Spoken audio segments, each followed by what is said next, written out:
How to Conduct an Impact Study in 14 Days or Less by Andrew Morrison, the host of Research Survivor, the television show where teams of students are stranded on this island and they have to research the eating habits of the iguana. All right, no, but seriously, it's possible to do an impact study in 14 days or less.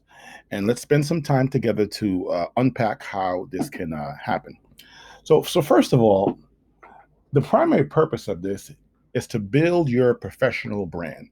It's to give you a chance to conduct your own primary research, to do the analysis, hopefully publish a paper, but to showcase that you actually did something, that you actually created something because we are the creator. And so I'm looking to position you.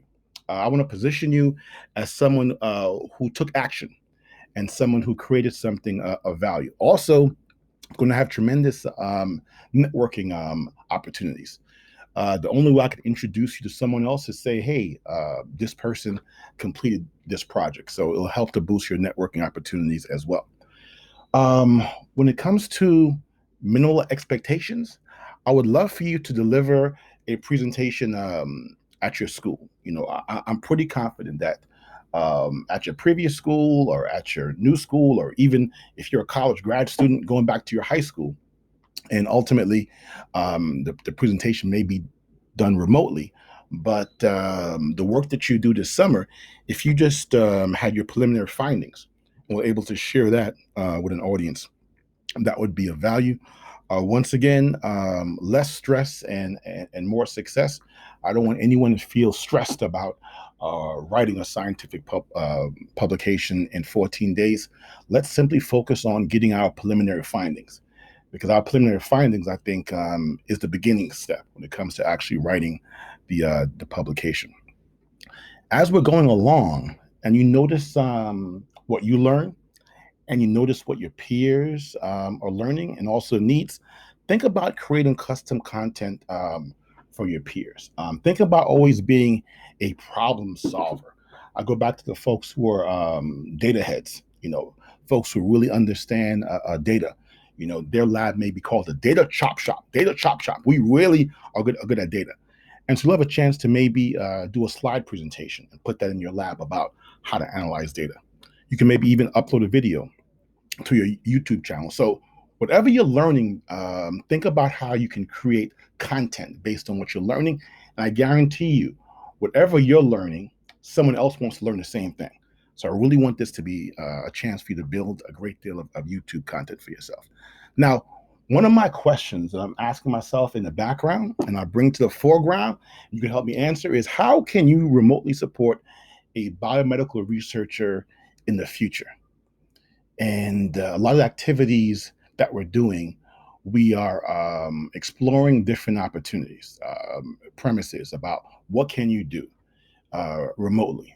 Whether you're a middle school student, high school student, college student, remote work is only going to increase, and you're helping me to answer that question. So ultimately, we're doing a population study. I've been really fortunate to have 3 teams that were working with me over the past month, and they already pretty much completed their initial questionnaire, and several of them have already collected data as well. And the great thing about us is that they're willing to share. They're willing to share their data and their survey. So the low-hanging fruit for some teams is to simply, hey, let's take their survey, add 1 or 2 more questions, and we can build upon the research that they already did. So this is really going to be a collaborative space. It's going to be a space of sharing and a space of growing. You could also analyze their data. Privately said to me, hey, Mr. Morrison, if someone could help us analyze this data, that would be great. All right. So you'll have a chance. You don't even have to create your own study. You could work with other groups and help them analyze their data. Think about doing a unique visualization. Look at the data and find a unique way to maybe showcase the data. Think about appending big data for new insights. Big data. I need somebody who's really into that, who wants to spend some time. how can we take all of these surveys that we'll be collecting over the summer, and what data sets can we add to these surveys? I'm talking about the location of billboards. There was an interesting study I read a long time ago that talked about the homicide rate, gunshot victims, and it was incredible that when someone added layout of billboards, there was like a significant correlation between where someone was killed and there's an outdoor billboard. What that correlation is, we don't know, but that's how you can add some new data to existing data. So big data is really going to be important, and we'll be coming back to that. Recognize the differences between causation and correlation. Ultimately, causation is really what you're trying to get to, and by you recognizing the differences, it will help you when it comes to crafting your questions, also understanding your data as well, and appreciating different types of statistical analysis programs. Now, what we're doing basically is a cross-sectional study, which is a snapshot. And this snapshot is a snapshot in time. And that time simply changes. And that's probably the easiest study that we can do in the next 14 days, to do a quick cross-sectional analysis of a certain population. If you wanted to kind of get a little bit more sophisticated, you could look to develop a household panel. The notion of statistical significance is being debated left and right. But currently, people are making decisions with sample size of 10. Okay. So I don't want you to feel as if your survey is not valid, because we are in a rapidly changing environment, and you have a chance to discover something. Some of you may be able to get lucky and do a longitudinal study. You may be able to have a household panel and be able to follow them over time, and be able to track their outcomes. Case control, is a little bit more difficult, but maybe it is possible if you are studying the impact of social media messaging amongst, let's say, parents of preschool kids, and you had one group of preschool kids who are not getting your custom messaging, but the other group, they were getting your messaging, and you can maybe see how your social media messaging was an intervention strategy to increase the health literacy of the parents. Oh my gosh, that could be a very powerful case control study where you have a control group and you also have a test group. But don't stress. Less stress, more success. That's my motto. I'll be with you for your entire career. This program isn't going to be ending, will end officially, but that will only be our beginning, because I look forward to going to you with your school in terms of you presenting this concept, and also being able to do even bigger things as well. I get this question often: does this have to be related to medicine? I mean, tell me something that isn't related to COVID-19. Because we're in the midst of a pandemic, you simply doing research, whatever research you do, is going to have a COVID-19 spin to it. So yeah, I'm open, but yeah, I'm just open because I love new ideas.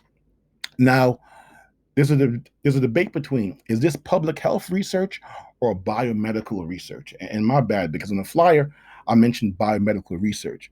And what's interesting is that when I was typing that, I was about to put public health, and I only put biomedical because I thought there could be somebody who would look at some biometrics in wearable devices. Once again, don't stress. Okay, we may not get to the biomedical part, but you could, ask some questions in terms of their, outcomes. But it's really a public health study. This is really what we're doing. It's really public health research. I'll be asking you, can you find your audience? Looking at some of the research proposals I've seen, great ideas, wonderful idea, but can you find the audience and the sample size? Yeah, I'd love for you to get a sample size of 100, 200 folks, but don't stress that. If you're doing something on the impact of COVID-19 on lupus patients, and you were going to be doing a focus group of just 10, 15 people, that could be of value. So don't let sample size throw you off. So what's going to be our rubric?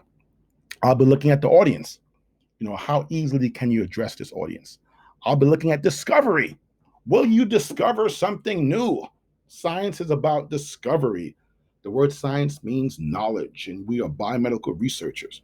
And ultimately, my favorite is, will there be a policy change? Okay. How will you impact public policy based upon this research? A lot of folks want to do implicit bias. Okay, yeah, I get it. But based upon your findings, the most powerful word is therefore.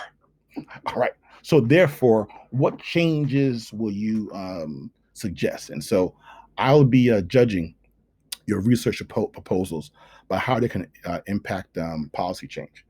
Now, what I'm looking at doing is, because everything we're doing is being driven by funding by NIH, I kind of really want to give you a head start. So I'm listing right here actual funding notices. This is for real, for real, for real. And I'll probably do a separate video to kind of maybe break down some of these opportunities in here. Or better yet, you'll be doing videos. Okay, so someone could actually take this study, impact study supplement, and they could break it down for me. So here's the opportunity. And we'll probably start this in the second phase, but we may start it even sooner. The opportunity is for you to be able to reach out, and I can assist you with that, with a PI who's funded by NIH, and apply for this supplement. It's not as it's straightforward. People say you make it look too easy. It's not that it's hard. Things are straightforward, and there's a process that we can go through to be able to position you to work with an NIH-funded researcher. This is why I keep saying I want you to read this 5 times. But there's a gold mine of opportunities here. There's a gold mine of focus areas. And so I'd like you to take a look at these suggested focus areas and use that as a lens by which will drive your research, because this is what the opportunity is. If you really understand these research objectives, you complete your own preliminary analysis, you will be able to go back to your university and speak to a professor and say, hey, I already did some preliminary work. Wow. Now I just separated you from the rest of your class. And so I'm really all about giving you the tools to really help you shine. And so take a look at this next study on community interventions, and also diversity supplements. That's a next major thing that I look forward to working with many of you on, is to how I can bring you into somebody's lab as a diverse candidate. That takes a bit more time, but time is on our side. Okay, time is our friend. So I'd like you to find the focus. What's going to be the focus of your study, and I would let the market. What market can I address easily? I would let that determine my focus. When it comes to conducting a literature review, you've got PubMed, you've got scholar.google.com. There are a number of resources out there that will allow you to do a literature review. Frameworks are so powerful. Before you can even propose your research study, understand the research framework that people are using. And so this is the research framework from the National Institute on Minority Health and Health Disparities. This is their research framework. I'd like to take a look at that and begin to use their language. You can never outframe the NIH. All right, don't try to come with your own research framework, please. You have to work within their frameworks. This is a very powerful document you can download and actually analyze in greater detail. Also, there's a number of different survey instruments out there: behavioral risk factor surveillance system, National Health Survey. There's Gallup. There's a number of different mental health surveys that you can use. And this is something else. You could do research. So watch this. And you know what? I may look to encourage 2 teams to do this. Suppose one team is doing depression Other team is doing anxiety, and see which indicator is of most value. Here's something else: the PHQ-9 mental health study versus the CSD depression scale. Which one is actually best? And actually, there are articles where folks, scientists, are debating about the efficacy of each of these research tools. So, you researching the researcher is of value. There's someone out there. You don't have to do a survey.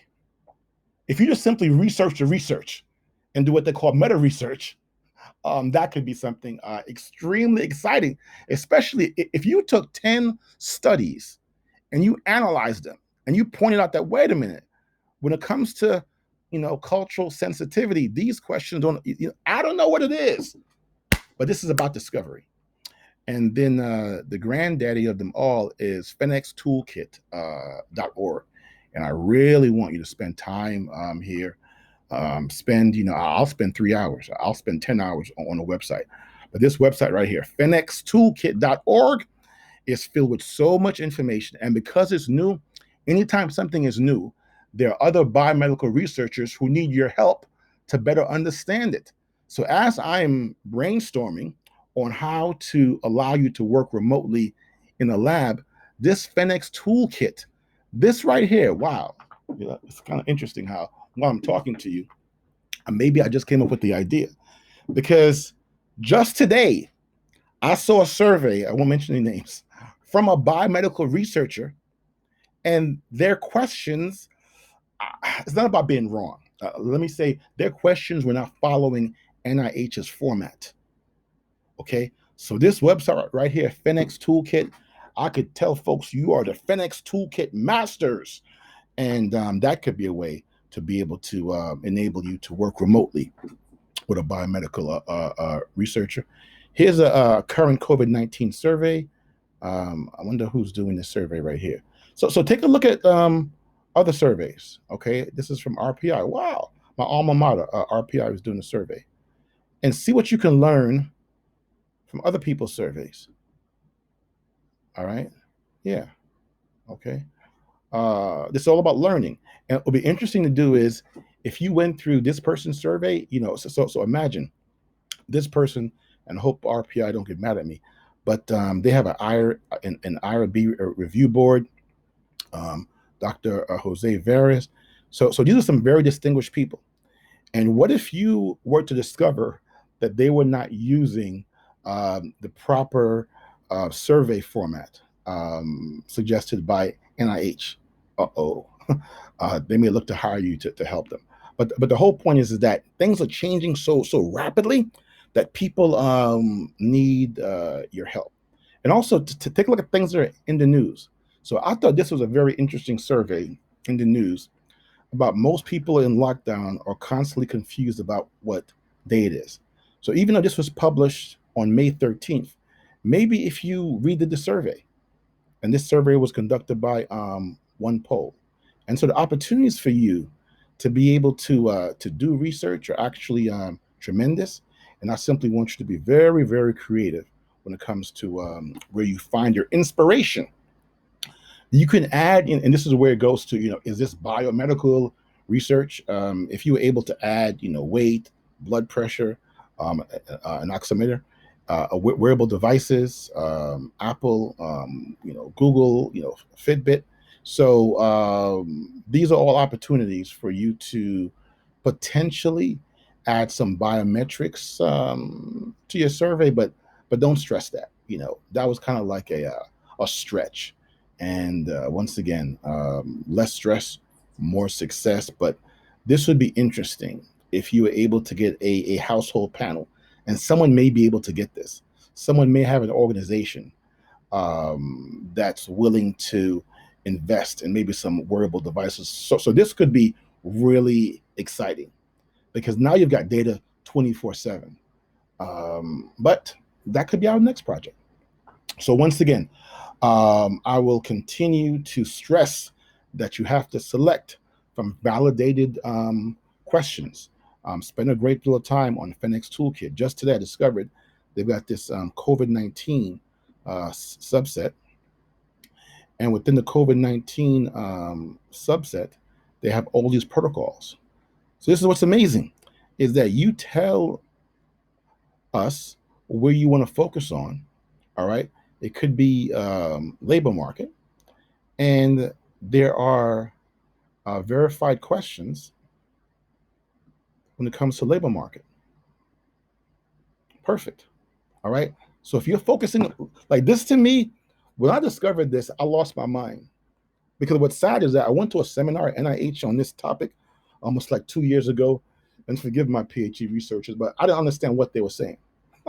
But now, this right here, these are validated questions that you can mix and you can do a remix in all these questions. And most people don't know about these questions, this source of information. So you're in middle school. I could market you, right, to biomedical researchers, and all you do is come up here and you help them pull out the questions and you help them make up the cert. Ooh, that's a good idea. If all you did, because once again, I'm searching for remote work for you. That's one of the things I'm doing in the background, is I'm searching for ways that you can work remotely. And if you really understand Fenix Toolkit, a researcher could say, I just want to do health literacy, and you come right here. There's no need to, and it's in Spanish too. There's no need to recreate the wheel. And here are the questions. Oh my, yeah. Somebody, please, I want someone to become the expert on this. I'm only realizing I never even saw how extensive this was. This keeps going. This, oh my gosh. Yeah. This is going to be a wonderful program. Wow. Okay. What else? What's next? You can also identify your keywords. If a keyword is labor, just type in Google, survey labor, questionnaire, and labor, and see how people are framing their questions. But I'll keep going back to Fenix Toolkit. I would look at other questions just to kind of, get me, source of creativity. But Fenix Toolkit, that is the gold standards. And also NIH, they have some resources here on COVID-19 surveys and publications. So they have a portfolio here. They've got platforms. They talk about the Fenix Toolkit, great. A lot of resources out here for you. Okay, next up, writing the research proposal. So here's a template that I created, and I made a couple of slight modifications. I'm kind of very sensitive to everyone's email address. And so, and also, if you're in middle school, follow your parents' lead.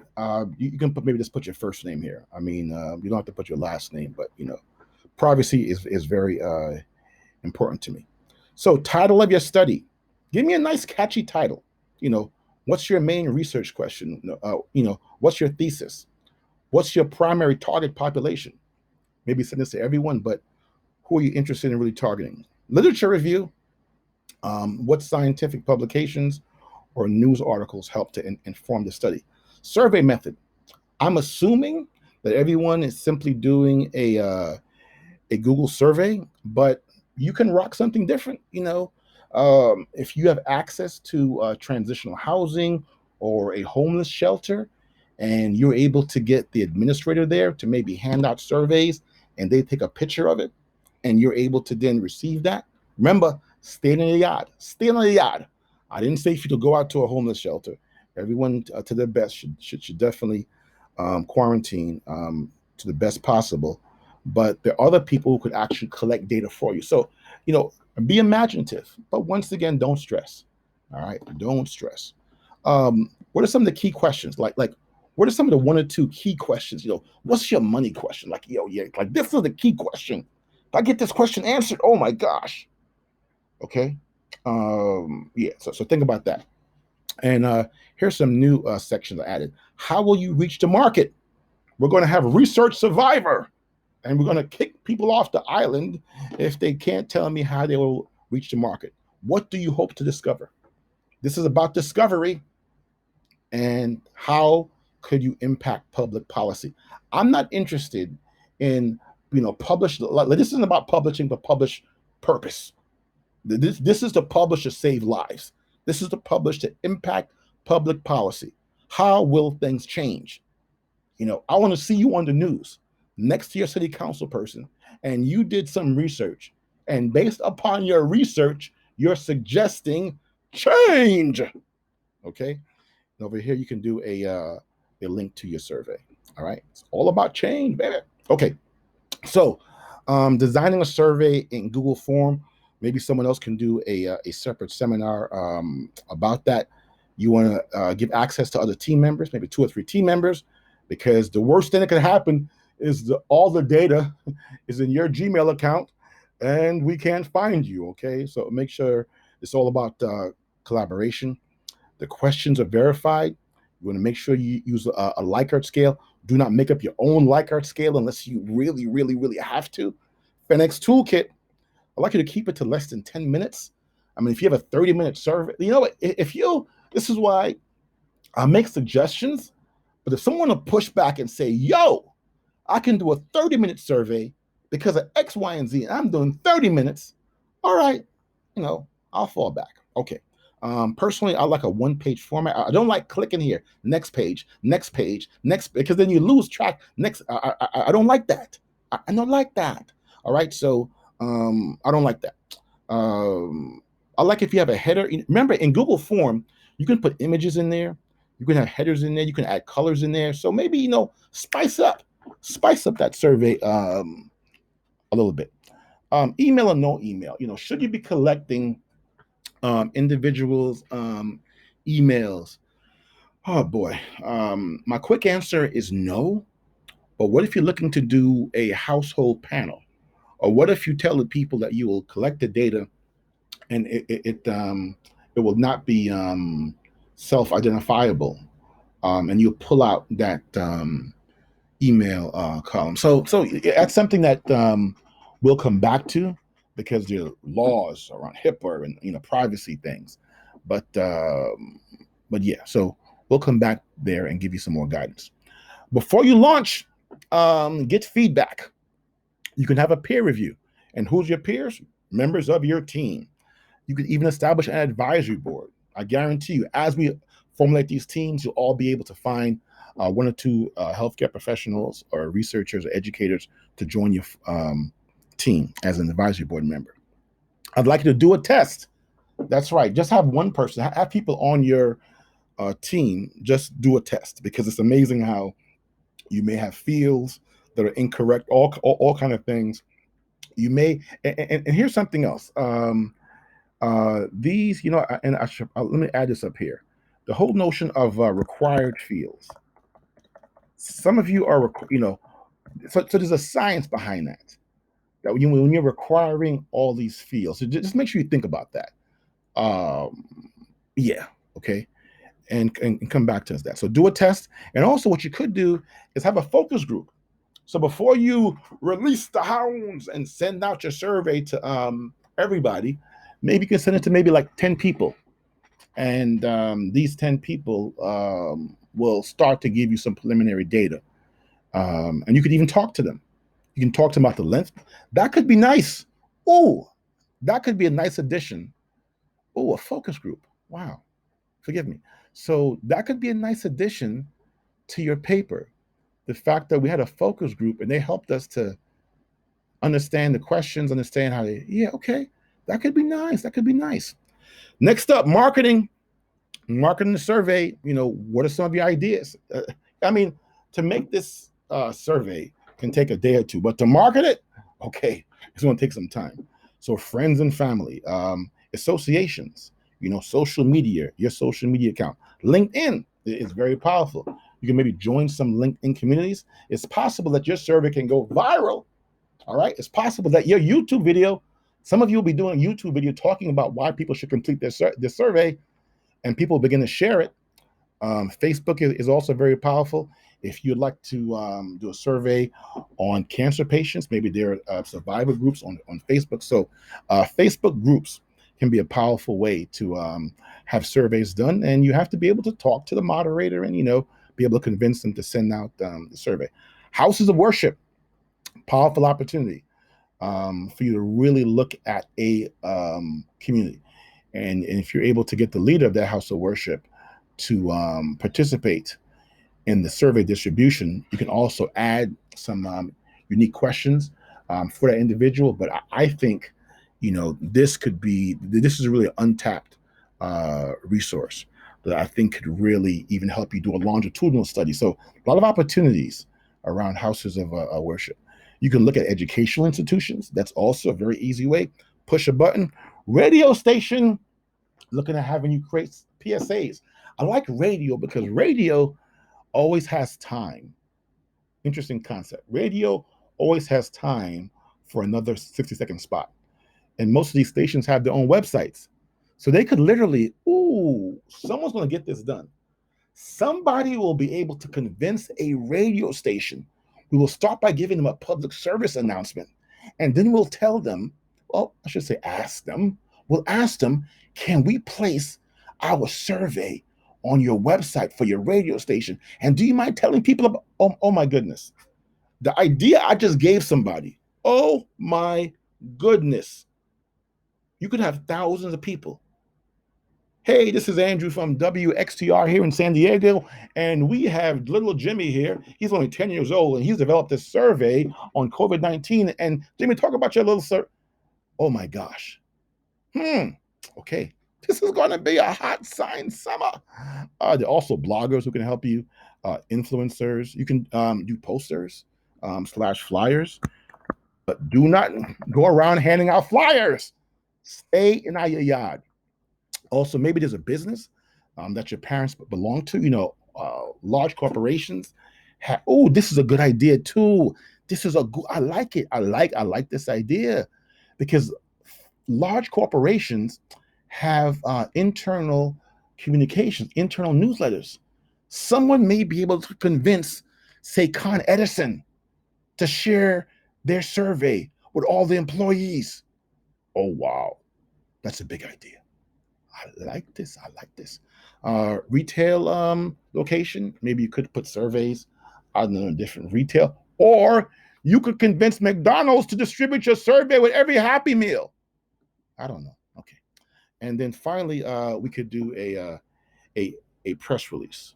Maybe I should have everyone do a press release. Forgive me for giving you more work, but a press release, an online press release. We could have a press party. Oh my goodness. A new idea just came to me. We could have a launch day. Yeah, we're going to pick a launch day where we can do a major press release saying we're releasing 500 surveys. Wow. Okay. Oh boy, the ideas are coming. And thank you so much for making these ideas happen. So this is only the beginning.